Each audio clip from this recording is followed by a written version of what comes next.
ظاہر اسلام کا تعارف ہے۔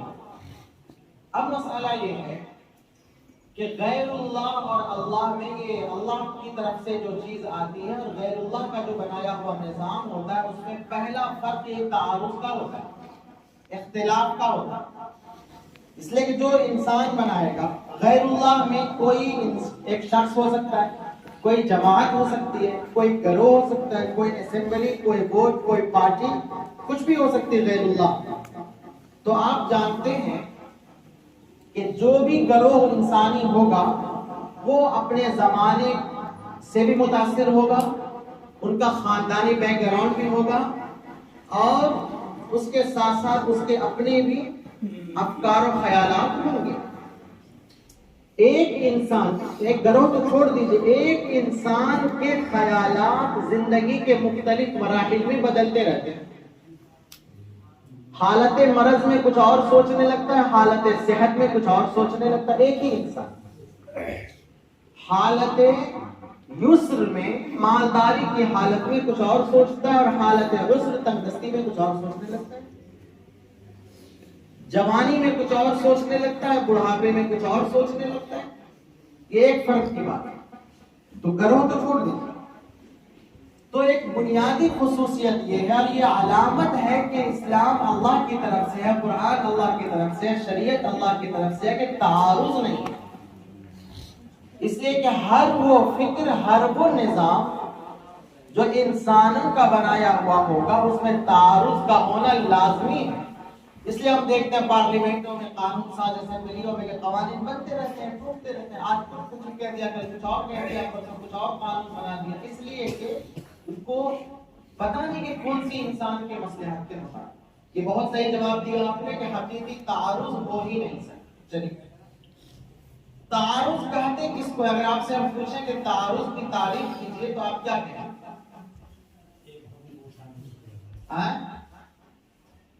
بتائیں۔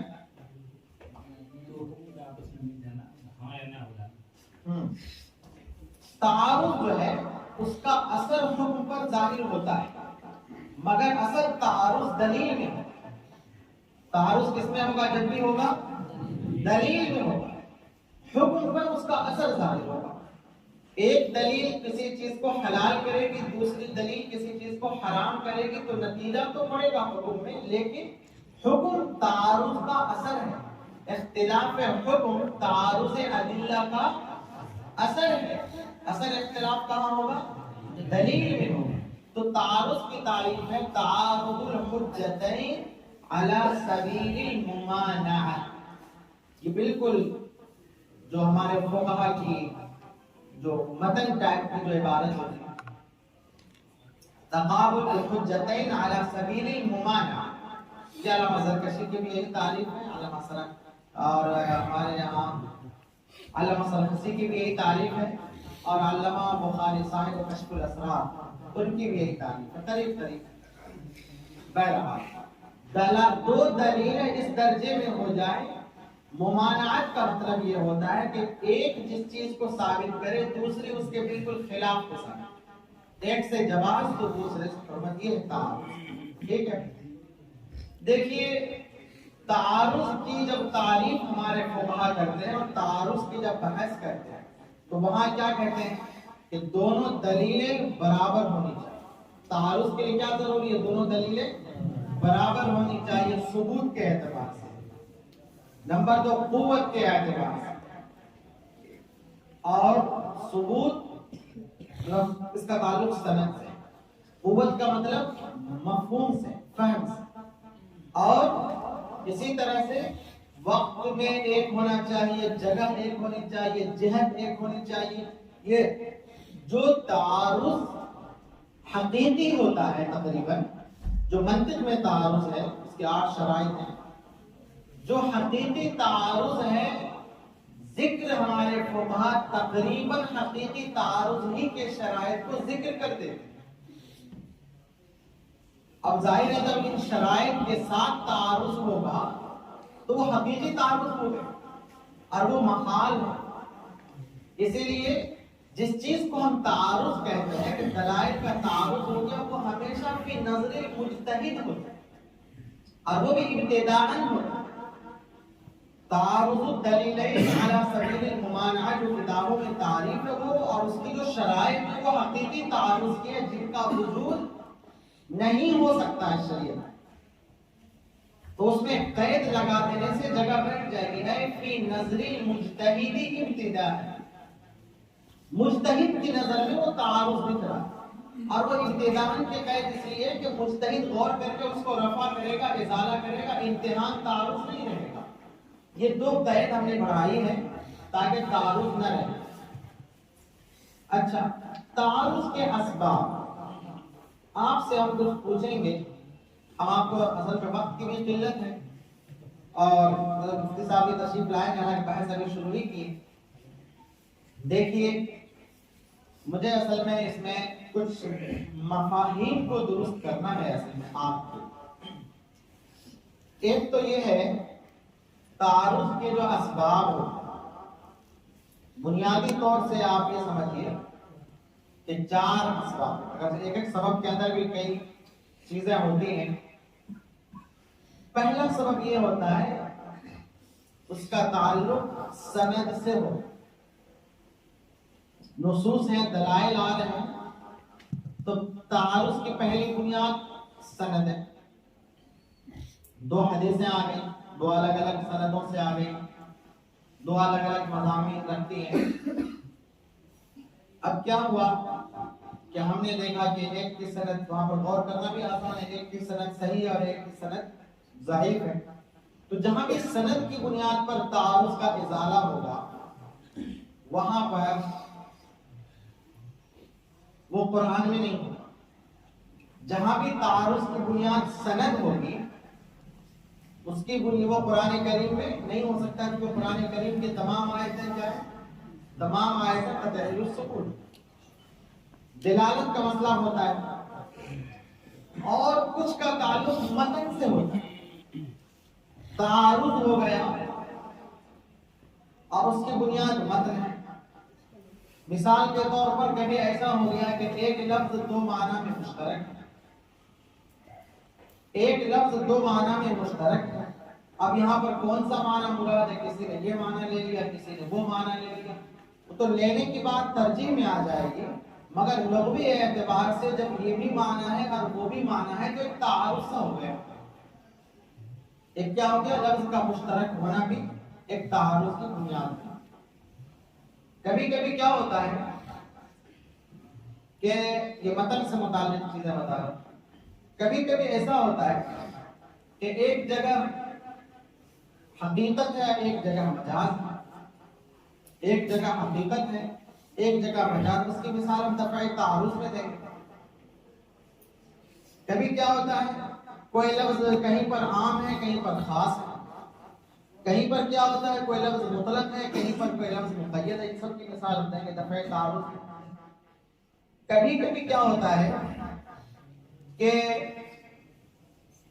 لفظ آیا کہاں، کبھی یہ ہوتا ہے کہ فہم کی بنیاد پر تعارض ہوتا ہے۔ تو ایک مسئلہ ہے کہ کبھی تعارض کی بنیاد سند ہے، کبھی تعارض کی بنیاد متن ہے، اور کبھی تعارض کی بنیاد فہم ہے، کہ ایک ہی نص کو کوئی آدمی اس طرح سمجھ رہا، کوئی آدمی اس طرح سمجھ رہا۔ اس کی بھی مثال بعد میں آئے گی۔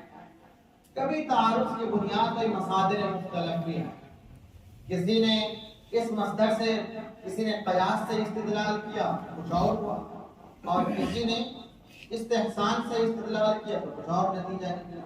قیاس اور استحسان کا تعارض ہو جاتا ہے، ایک مصالح کا اور علل کا تعارض ہو جاتا ہے، تو مصادر مختلف بھی ہاں کی وجہ سے بھی تعارض ہوتا ہے۔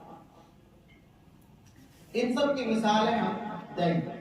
تو کل ملا کر کے اب دیکھیں کہ ہم جب نصوص میں دیکھتے ہیں، اگر ہم تھوڑا سا تعارض کی مثالوں پر غور کریں، آپ سے اگر ہم پوچھیں تعارض کی کچھ مثالیں آپ دیجیے، تو آپ کے ذہن میں ہے کوئی تعارض؟ قرآن کریم میں تعارض کی کوئی مثال کو ایسا ہے کچھ آپ کے ذہن میں؟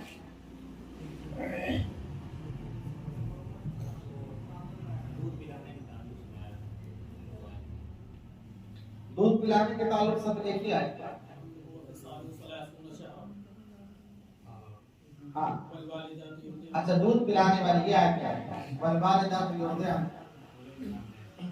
چلیے اصل میں ہے کیا کہ وہاں پر دونوں چیزوں کو جمع کریں. تعارض ہم دیکھیں گے قرآن کریم میں. ایک تو وہی اشتراک والا قرون والا تعارض ہے.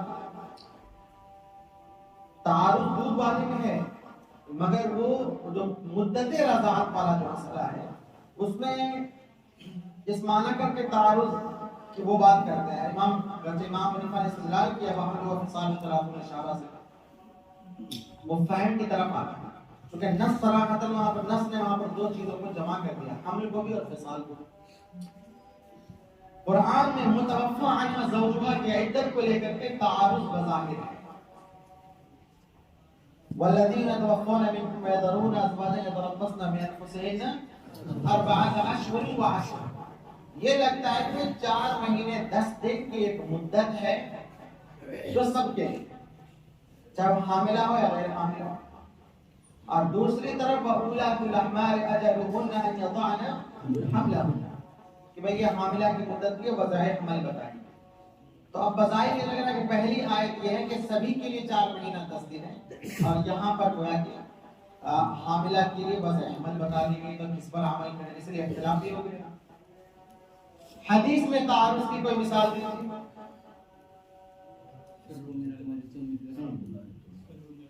چلیے استدبار قبلہ و استقبال قبلہ و استدبار قبلہ اور لا عدوہ ولا طیرہ ٹھیک ہے اور یہ تو قرآن میں ہی ہو گیا مسئلہ اور مستحاضہ والا مسئلہ اور رفع دین ترک رفع آمین بالجہر آمین بالسر اور ہمیں مستحاضہ والی بات ہو گئی اور قرات خلف الامام بالکل وہی مارکۃ الارا مسائل ہے یہ سب. اور مس بالمرا سے وضو ٹوٹے گا یا نہیں؟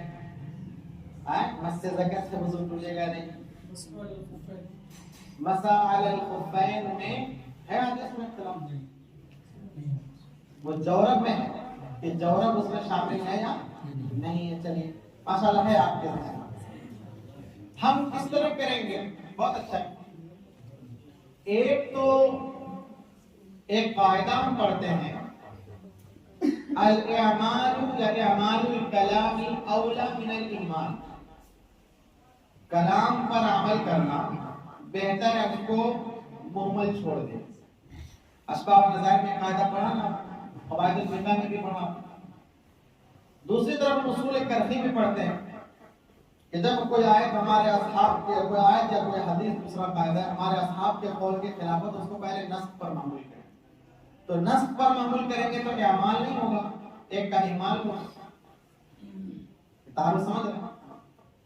ایک قاعدہ ہے کہ اعمال الکلام اولا من الایمان. کلام پر عمل کرنا یہ زیادہ بہتر ہے اس کو مہمل چھوڑ دینے سے. اور آپ جب کہتے ہیں کہ جہاں تعارض ہوا وہاں نسخ کی طرف جائیں گے تو ایک کو تو اہمال ہو گیا. بات سمجھ رہے ہیں؟ تو یہ تعارض سمجھ رہے ہیں آپ؟ تو اب کیا کریں عملی طور پر؟ کیا عملی طور پر دیکھیے اصولی طور پر 3 درجے ہیں. اصولی طور پر 3 درجے ہیں. وہ عام طور سے اگرچہ اصول کی کتابوں میں وہی لکھا ہوا ہے کہ نسخ مقدم, یہ لکھا ہوا ہے کہ نسخ مقدم, مگر عمل جو رہا ہے فقہاء احناف کا بھی وہ کچھ اس کی ترتیب کچھ اور ہے. پہلی چیز ہے جمع اور تطبیق. یہ دفع تعارض پر بات کر رہا ہوں. دفع تعارض کی کیا شکل ہو سکتی ہے؟ دفع تعارض کی پہلی شکل کیا ہے؟ جمع اور تطبیق. یہ جمع اور تطبیق یہ اس قاعدے پر عمل ہو گیا کہ اعمال الکلام اولا من الايمان. نمبر 2 ہے نسخ. نمبر 2 ہے نمبر 3 ہے ترجیح. ترجیح کے لیے کوئی وجہ ترجیح چاہیے. وجہ ترجیح کی بنیاد پر ترجیح۔ مسئلہ یہ ہے